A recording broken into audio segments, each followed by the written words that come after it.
মেঘ, পাহাড়, নদী ও ঝর্ণার মিলনে অপরূপ জেলা বান্দরবান।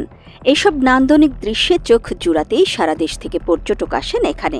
কিন্তু পাহাড়ে নতুন সশস্ত্র সন্ত্রাসী গোষ্ঠী কুকিচিন ন্যাশনাল ফ্রন্টের KNF উত্থানের কারণে নিরাপত্তার শঙ্কা দেখা দিয়েছে। এতে দীর্ঘদিন কয়েক দফায় পর্যটন কেন্দ্র বন্ধ রাখতে হয়েছে, ফলে ভোগান্তিতে পড়তে হচ্ছে পর্যটন শিল্প সংশ্লিষ্ট ব্যক্তি ও প্রতিষ্ঠানগুলোকে। দেশের 3টি পার্বত্য জেলার মধ্যে একটি হল বান্দরবান। জেলাটির দক্ষিণ পশ্চিমে কক্সবাজার, উত্তর পশ্চিমে চট্টগ্রাম জেলা, উত্তরে রাঙামাটি ও পূর্বে মিয়ানমার।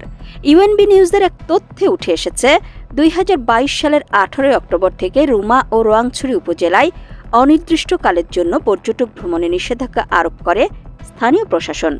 এরপর 2023 সালের 10 ফেব্রুয়ারি রুমা, রোয়াংছড়ি ও থানচি উপজেলার ভ্রমণ নিষেধাজ্ঞা তুলে নেওয়া হয়েছিল। তবে ওই বছরের 16 মার্চ সেই নিষেধাজ্ঞা আবারও জারি করা হয়। পরে আবারও 2024 সালের 8 অক্টোবর বান্দরবান ভ্রমণে নিষেধাজ্ঞা আরোপ করা হয়।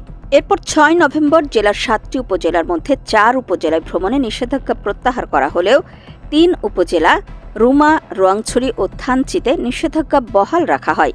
চলতি বছরের 11 ফেব্রুয়ারি রোয়াংছড়ির দেবতাখুম থেকে নিষেধাজ্ঞা তুলে নেওয়ায় পর্যটকরা বর্তমানে সেখানে ভ্রমণ করতে পারছেন।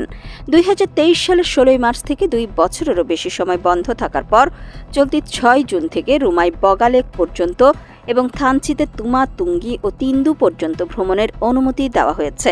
তবে নির্দেশিত স্থানের বাইরে কোথাও যেতে কঠোরভাবে নিষেধ করা হয়েছে।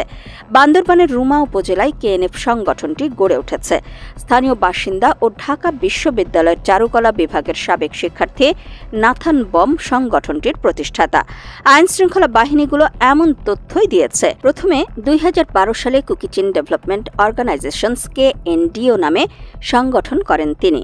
পরে 2018 সালে কুকিচিন ন্যাশনাল ফ্রন্ট KNF নামে সংগঠনটি আত্মপ্রকাশ করে। যদিও সংগঠনটির লোগোতে প্রতিষ্ঠাকাল উল্লেখ করা আছে 2008 সাল।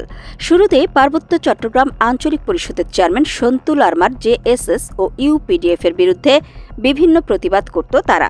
এছাড়া বম, লুসাই, পাংখ, খিয়াং সহ পিছিয়ে পড়া নৃগোষ্ঠীগুলোর সঙ্গে পার্বত্য অঞ্চলের চাকমা ও মারমাদের ব্যাপক বৈষম্যের প্রতিবাদ করছিল সংগঠনটি। তবে কিছুদিন পর KNF আন্ডারগ্রাউন্ডে চলে যায়।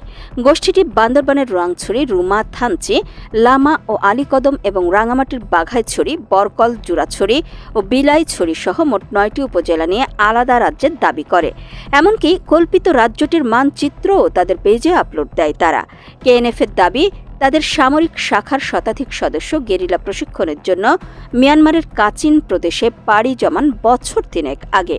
শুরুতে পাহাড়ে নতুন রাজ্যের দাবি করলেও বর্তমানে সেই অবস্থান থেকে সরে এসে স্বায়ত্তশাসন চাচ্ছে KNF।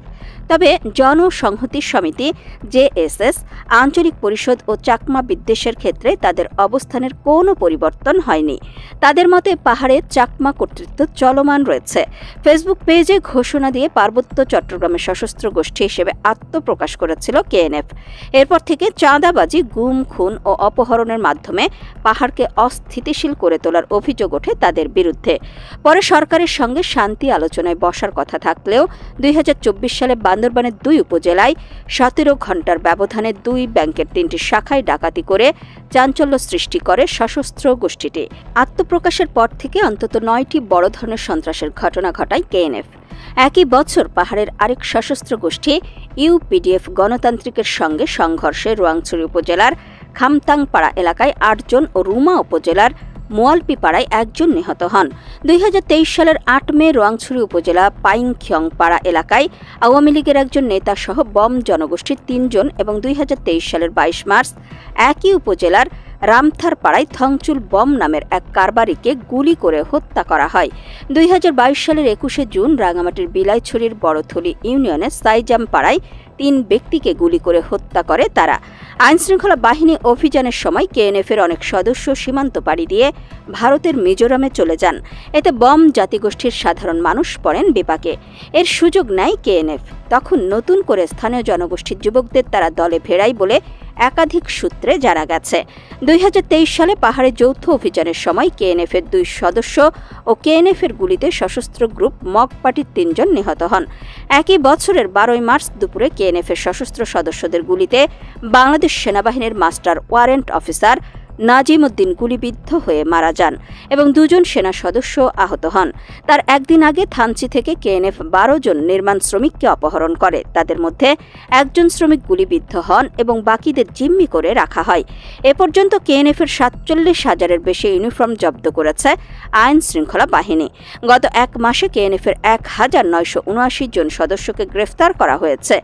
এখনো পর্যন্ত গ্রেফতারকৃতদের সংখ্যা 14,000 ছাড়িয়েছে। গত 26 মে সেনা সদরে আয়োজিত বিশেষ ব্রিফিংয়ে এসব তথ্য জানানো হয়।